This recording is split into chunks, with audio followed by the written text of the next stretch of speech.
Oh, it's Billy again, the Naughty Professor, this time with the Resurrection Knot. This is a creation of Linwood Darkis, or if you look for him at YouTube, it's Who Sees This, all one word.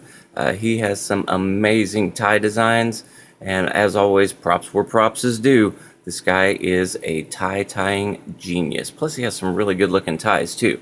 Now, this tie, the Resurrection Knot, his explanation, which I really like, these three loops or three folds on each part of the knot represent the 3 days our Savior spent in the grave before our salvation was won. So I'm going to take this down, show you how it's done.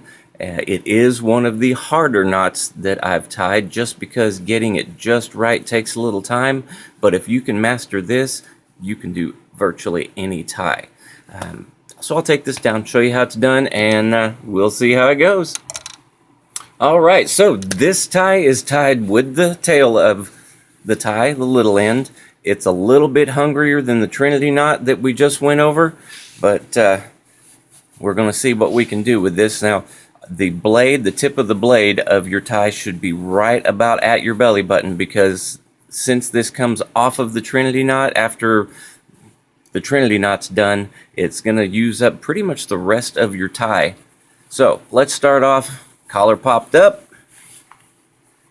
get our pinch in there and bring it to the middle. So again, the tip of your blade should be right about at your belly button because it's going to use a lot of fabric for the rest of the tie. So we'll start off with the Trinity knot, across the front, up through the middle, and down around the back from the other side, up through again. Remember, if I'm going too fast, you can always pause this.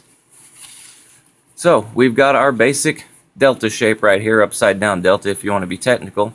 So around the front, back up through the middle one more time. Actually, we're going to do it a lot more times, but you want to leave these a little loose for the moment because we're going to be coming through with the tie, the tail of the tie a few times. So got that. We went down through the middle of this part and off to the side, around the back. And now we're going to go up through the loop we just made right here.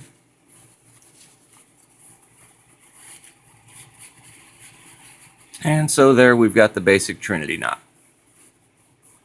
Again, we want this just a little loose because we are going to be passing through here a few more times. Now, right at this point, this is the part a lot of people don't like.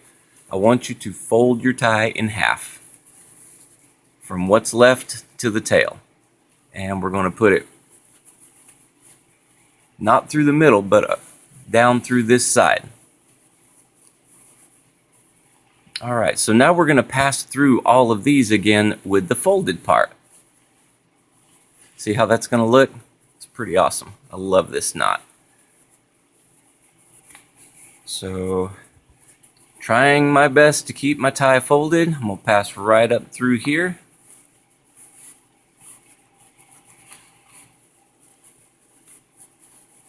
And anything you can tighten up while you're doing this, do it as you pass through these because we're going to need a lot of fabric. And see, I've got very little left. It's a good thing I'm a little feller.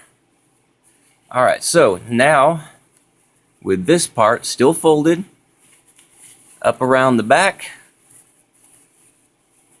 and we're going to bring it over here, down through this first loop that we made. That's through all three, the flat basic and then the folded. And again, we got to keep the folded part where it looks like those layers, so you can see those layers.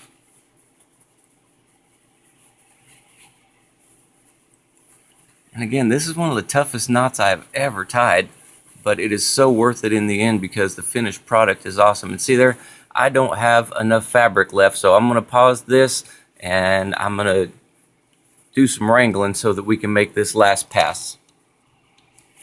Okay, so I did a little lengthening here and there and tightening up. We are back to the final pass through.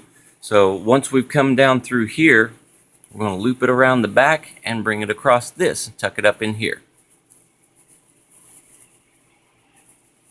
And again, not a lot of fabric left. And if you're smaller than me and have a lot of fabric left, God bless you. Again, this is a really hard tie to tie, but the finished product is so worth it because it's just so beautiful.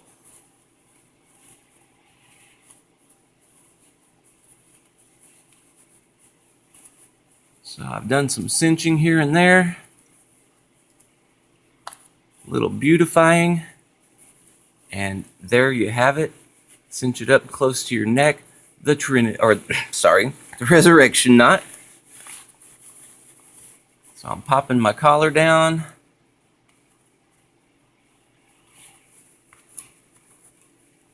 So you can see the finished product.